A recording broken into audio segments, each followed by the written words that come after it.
Welcome to a new episode of Outside the Panels with your host, Johnny the Machine Hughes.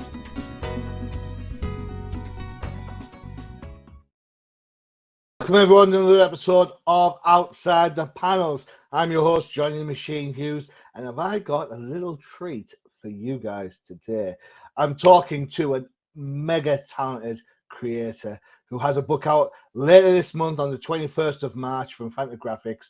I'm talking to Ephemera creator Briana Loewinsohn. Briana, how's it going? I'm great. How are you? I am fantastic. Thank you for spending the time. I really do appreciate it. And you know what? Thank you for giving me such a breath of fresh air. You know, I'm so used to seeing superheroes and darkness and heavy inks. And then I come across your little slice of heaven and it's like, whoa, what's this? Yeah, a little lighter side of heaviness. Well, yes. Well, we'll say that. Well, yes, we'll go with that. So tell us about the book. What's the yeah, so that created this? So it's a memoir. It's sort of told in a dreamy kind of way. So it's not literally what my childhood looked like or what I looked like or my mom looked like, but it's about me and my mother primarily and our relationship and her struggles with mental health. And it's sort of just told through the lens of trying to understand her through trying to understand plants. Okay. Yeah, and that's a basic vibe of it. Cool. Play music. That's what I heard. Play music. Plants love music. Yeah. I've heard that too. Yeah, not Aerosmith though. They don't like Aerosmith. maybe that guy. I don't know. Maybe some Springsteen. I don't know. Maybe some Counting Crows. I don't know. There you go. Yeah, they're quite dreamy at times. So your book, memoirs, relationship, child, parent. That seems quite heavy for such a gorgeous book. So how do you kind of mix the kind of heaviness of, to be fair, any relationship, the mother-daughter relationship is quite a, you know, they talk about father and sons, but mother and daughter, you know, I speak to my mum about her relationship with her mum, so my gran, and it seems such a fractious relationship at times. It was different that I had with my gran. So how do you kind of mix the ethereal, the kind of dreamy sort of element with the more, I suppose, heavy undertones? Well, let's see. My mother was very complicated and our relationship was very complicated, and she could be the most magical, wonderful creation on earth and made you feel like you were the same, or she could just be the scariest, meanest human. You didn't even weren't sure she was even real. And for the book, I am a pretty mellow person myself, and I enjoy drawing plants and they make me feel safe. So sort of it started out actually just about the idea of being alone as a child, and that joyous feeling. I really loved being alone as a child. And it kind of took off from there. I write in a really organic way. And so it started out with like just me as a little girl and thinking about the feelings of what it felt like to be little and sort of like discovering the world. And I really just felt like this was the story that I needed to tell in the direction that I needed to tell it, that I felt like I couldn't tell my authentic story without talking about my mother. It's interesting because you kind of think, I mean, mental health is such a at the forefront of lots of different conversations. You know, I hope everyone realizes when I say mental health, I mean mental health. I'm not saying bad mental health or good mental health. Everybody has mental health. That's a fact, right? Back then, when you were a child, I don't want to put any age limit because you never ask a lady your age. So I've been told. I'm 102. Mental health wasn't always at the forefront of people's minds when it came to sort of, I'm not going to say dysfunction, but complexities of relationships.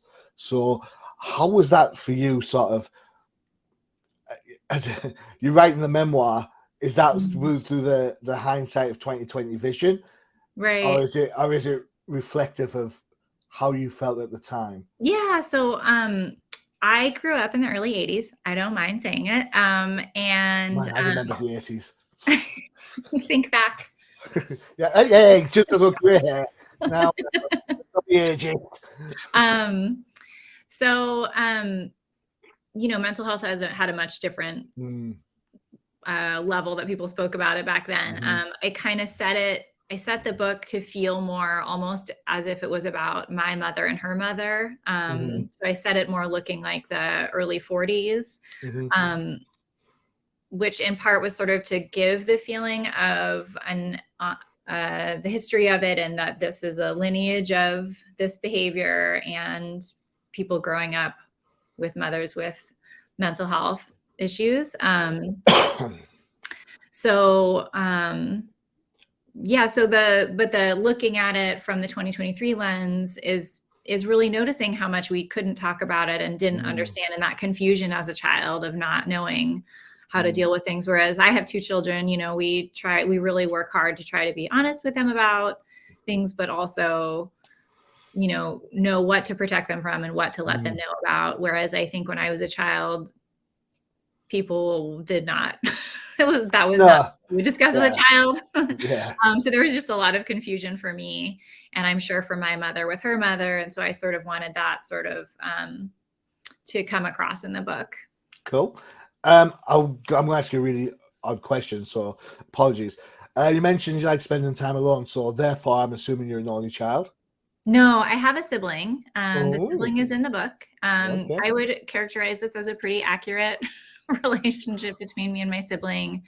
I think, I have we grew up in the same home. We had very different experiences growing up in the same home, but it was, for me, always comforting to know that someone else was also a child in that house. Okay. So we weren't besties, we weren't enemies, but we existed in the same place. Curious, interesting. So when I was a child of the 70s. I don't remember it. I don't remember. Didn't miss much. Mind you, Star Wars, first Star Wars. Yeah, there's some good stuff. Jaws. Roller skating. Sorry? Roller skating. I never roller skated. No. What was I going to say? So for me, there's me and my brother. All right. And then as my mum got older, relationships changed.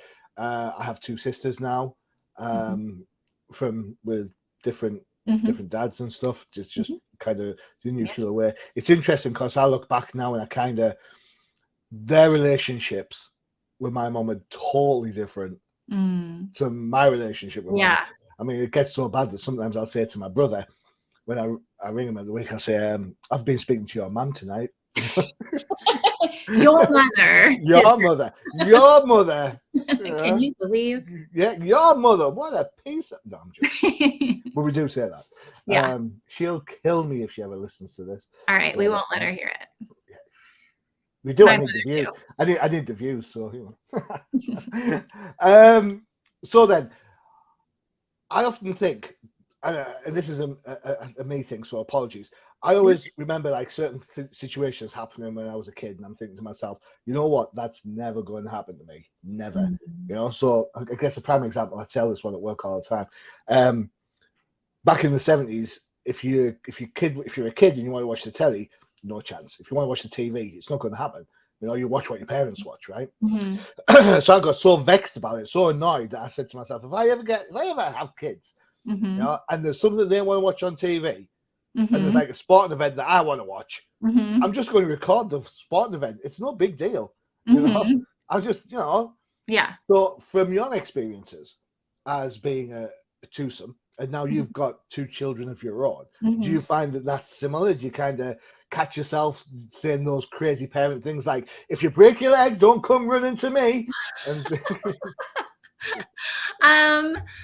So the question is, did you, I suppose the question is having 2 kids reflective of your experience as a one of two children, and did you learn what you liked and what you didn't like to bring into that new relationship down the line? Very much. That's a long question for a short answer. Yeah, Thanks. no, I'm ready. Yeah, that's it. What next question? I'm ready to go. No, there are a lot of things that both my parents did that I really appreciated and really enjoyed and loved and am thankful for.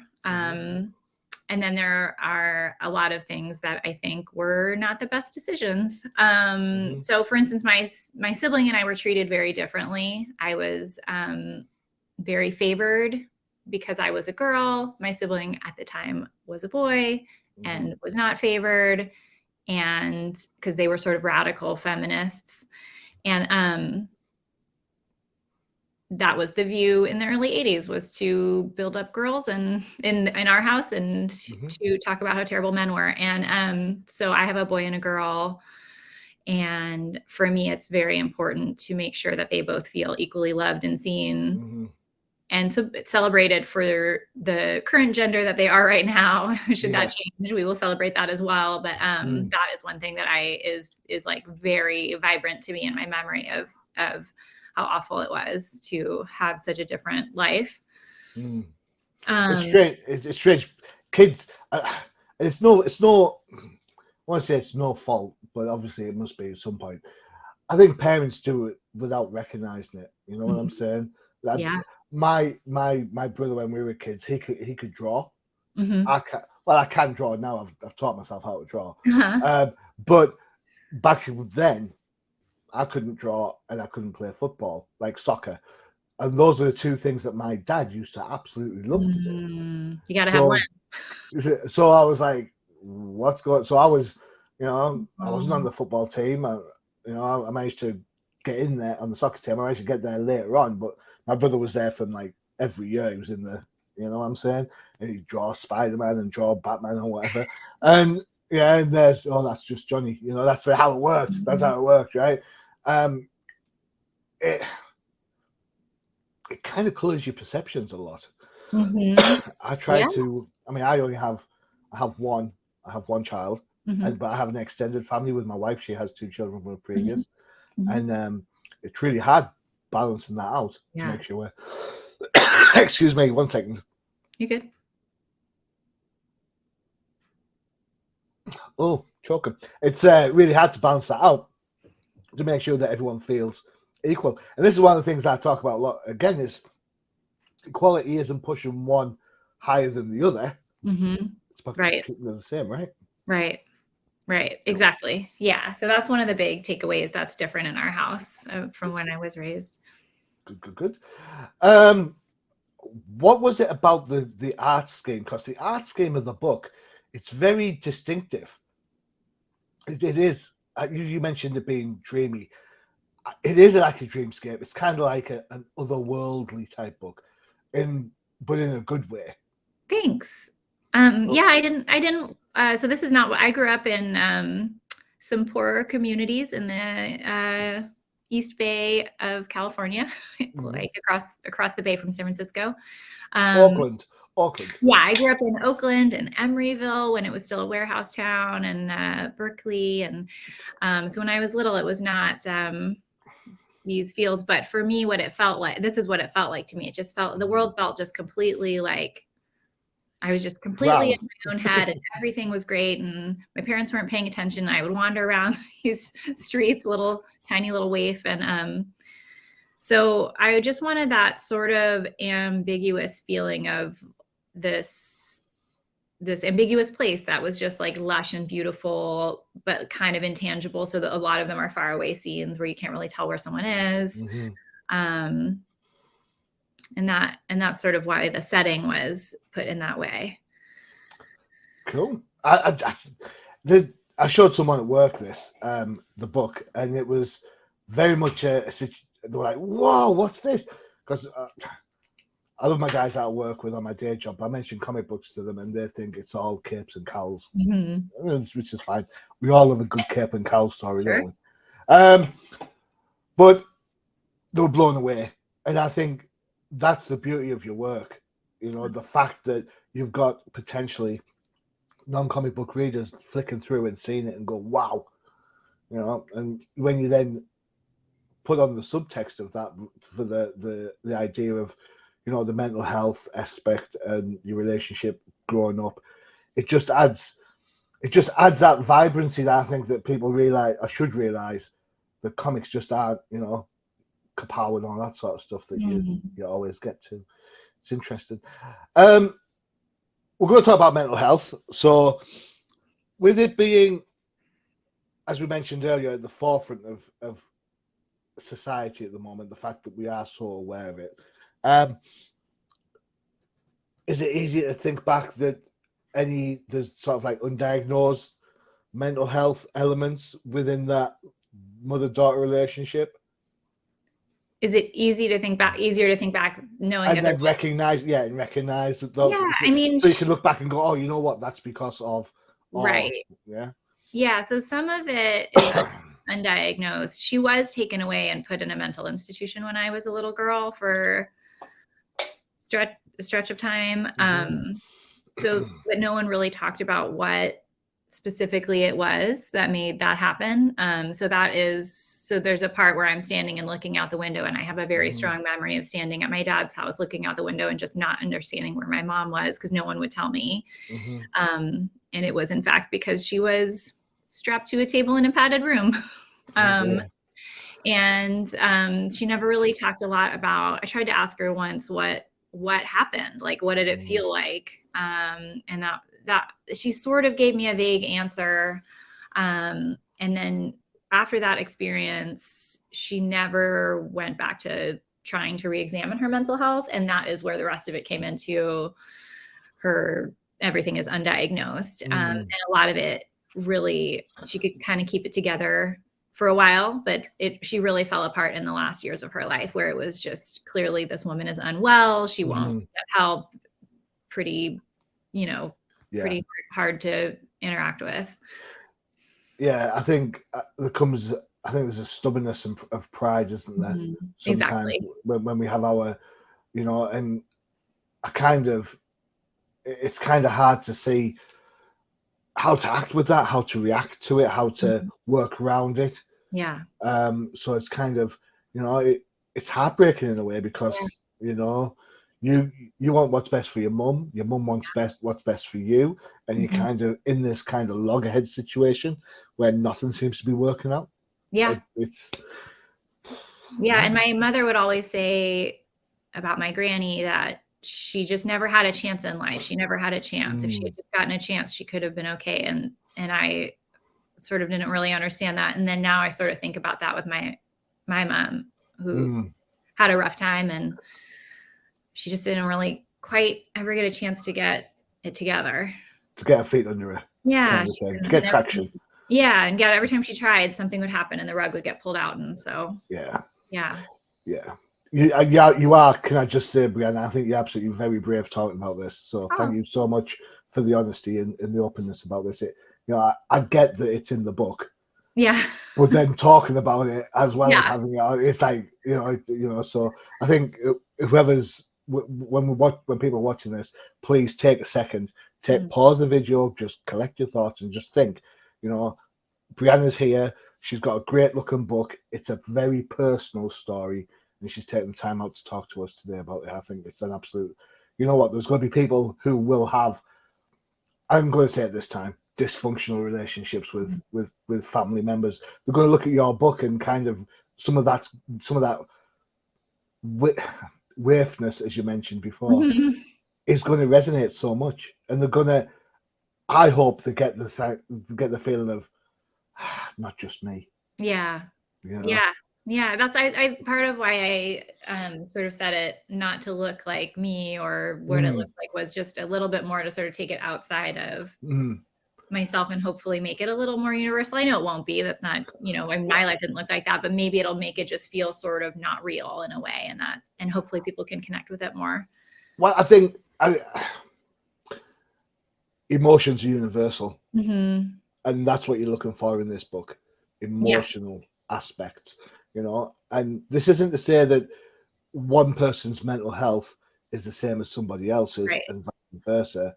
mental health is a very personal thing, built upon things like nature versus nurture, traumatic emotional events that happen, how people react to those traumatic events, all contribute to creating that bubble that's mental health.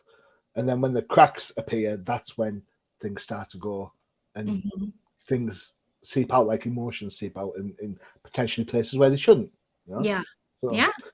Look at me, Dr. Machine. Look at you. No, telling it's us cool. how it is. I'm a proponent. I am a huge proponent of mental health. I am willing to talk about mental health with anybody who wants to listen. You know, and these are just my views. So, yeah, we all got to get our heads as straight as we can. Yes. Maybe. I mean, as centered as we can. Yeah. Cool.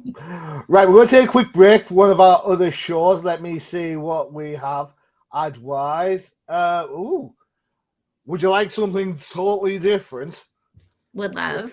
Would you love something totally different? This is an advert for one of our shows. We've had a while. It hasn't been getting a lot of press, but thanks to Freya on TDC, she's got an advert going. This is K-Pop Cosmos.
Yeah, totally different, right?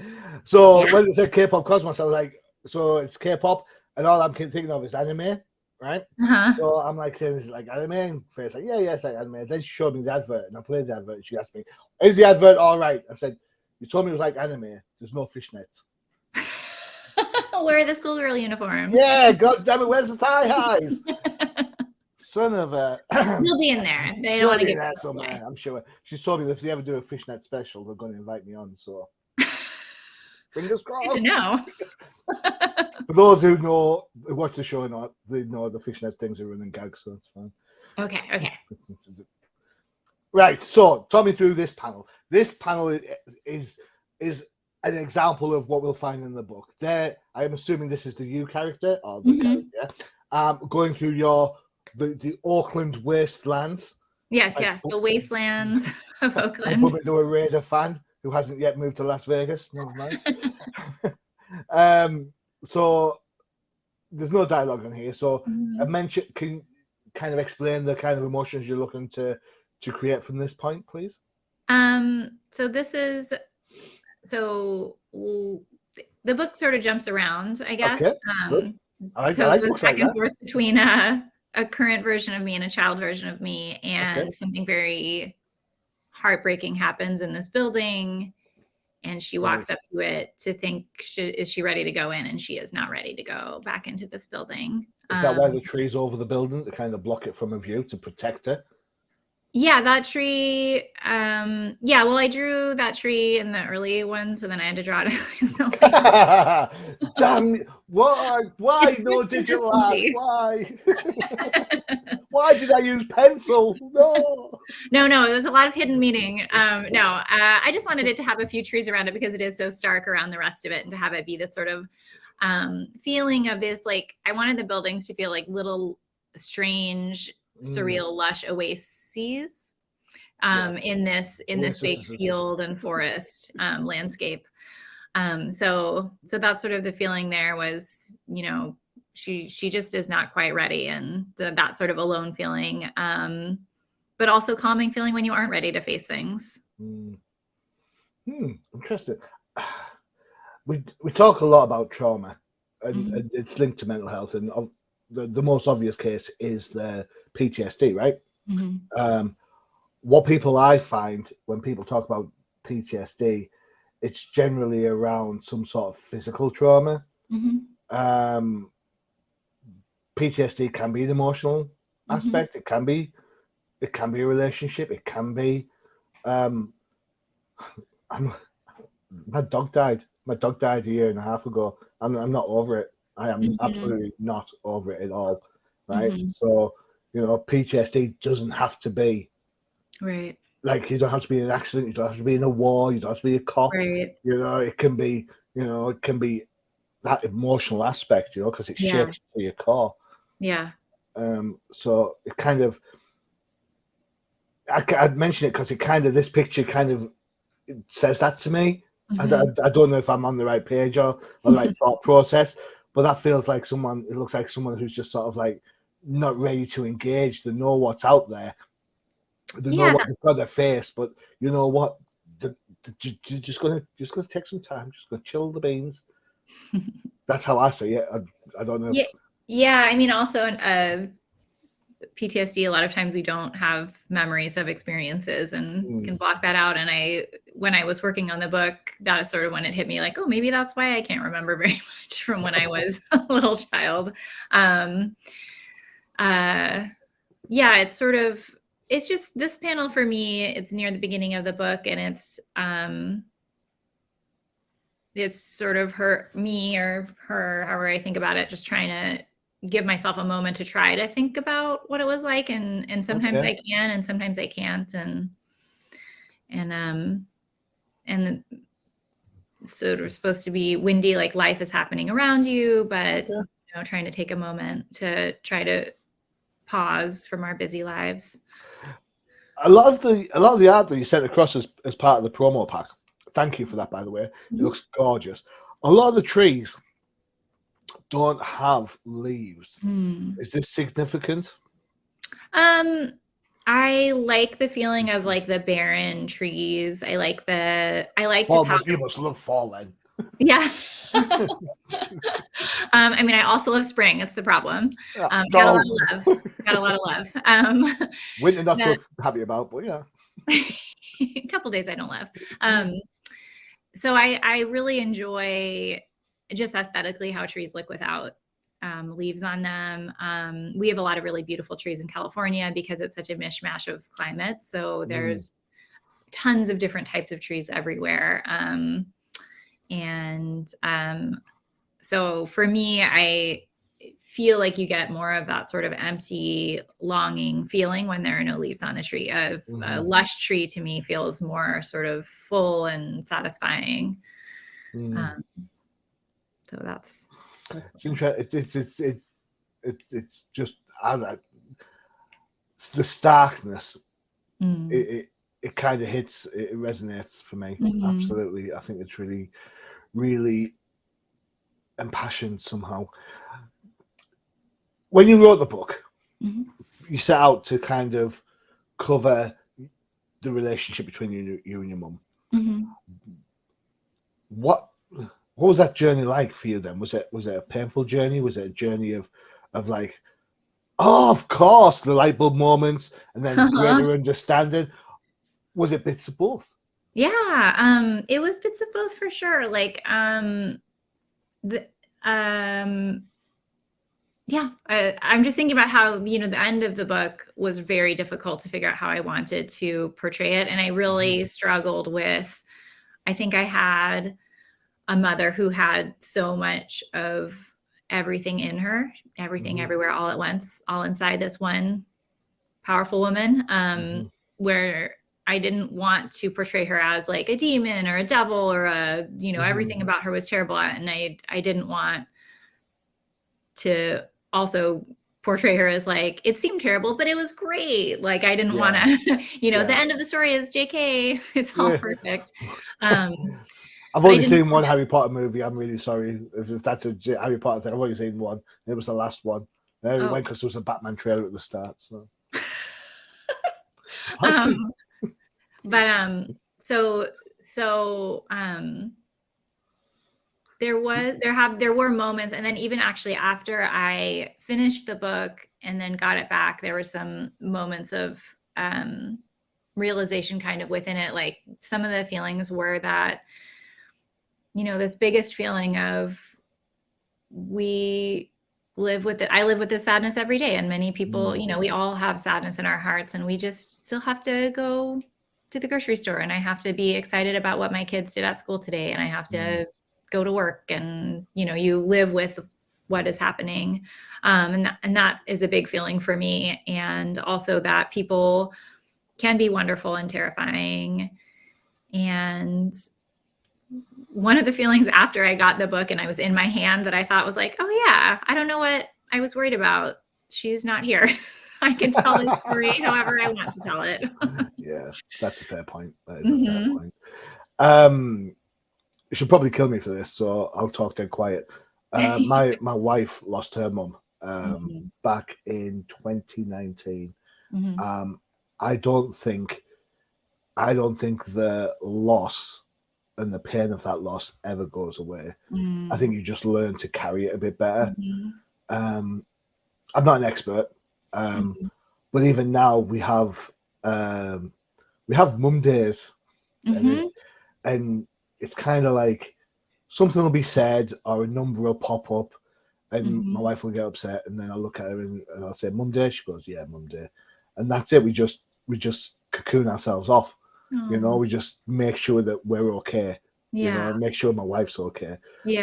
All bets are off. So no me pestering to watch the ball game. No, right. It's like you just today we're just gonna sit on the couch. We're gonna leave our PJs on, pull the duvet up to our chins, and we're just gonna, and sometimes we'll watch some TV, and sometimes we'll talk about memories. And the thing that makes me laugh the most are the memories that we already know them. We already know which stories we're going to tell.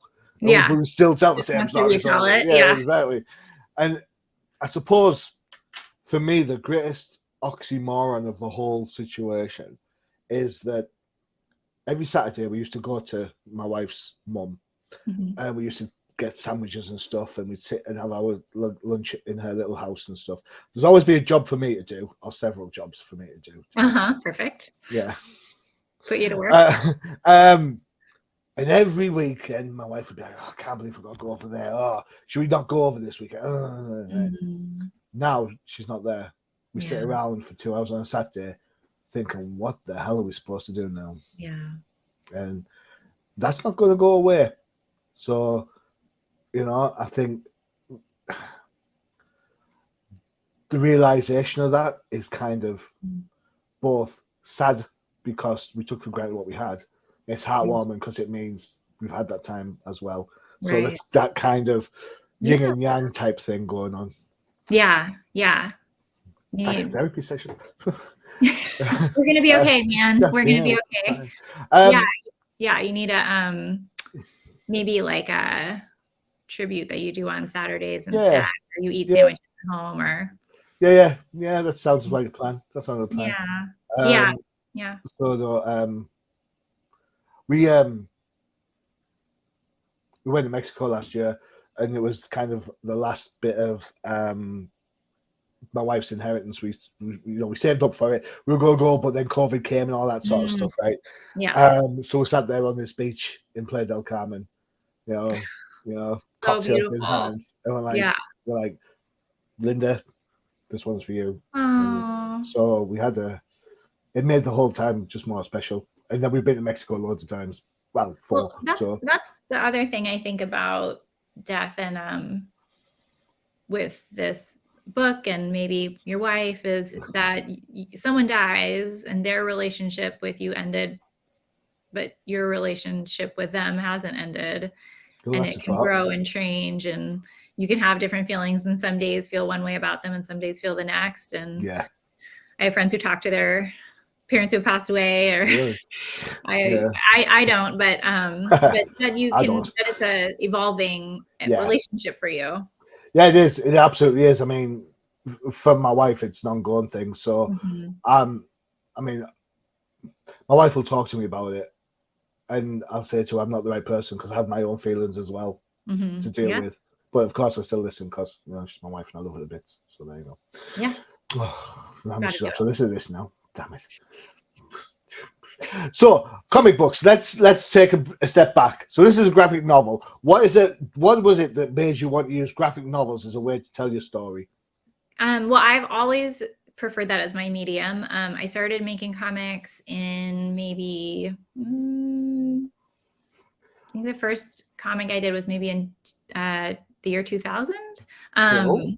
So I started doing comics, and I started with mini comics, which is I don't know if that's an international term, but in America, those are little handmade.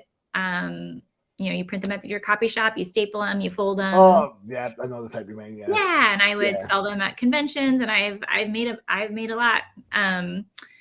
And I used to make them all the time. That's how I met all my comics friends, and so I really love comics. I grew up on comics. So what were you reading? What were you reading when you were growing up? I'm interested in this sort of stuff. 80s, 80s, late 90s. It's got to be some image in there somewhere. Some what? Some image, probably. No. Nope. So I read obviously a lot of Calvin and Hobbes. So my dad would read me comics. Shut up! I love Calvin and Hobbes. I know. So he's the best. So I read a lot of Calvin and Hobbes, a lot of Linda Berry. I read a lot of. Do you know the comic strip Jigs? No, I don't think so. It's a comic strip that started, I believe, in the late teens and went through, I think, maybe the 1950s. But mostly it was sort of set around the Depression era. So we read a lot of those comics, a lot of Mad Magazine. Yeah. So my parents were hippies and were very into the underground comics. So that was what I was raised on, was more that end of comics. I didn't read a lot of superhero comics. I read Archie comics. Like when I was sick, you'd get a drill and an Archie comic. Yeah. So that's sort of what I read. Cool.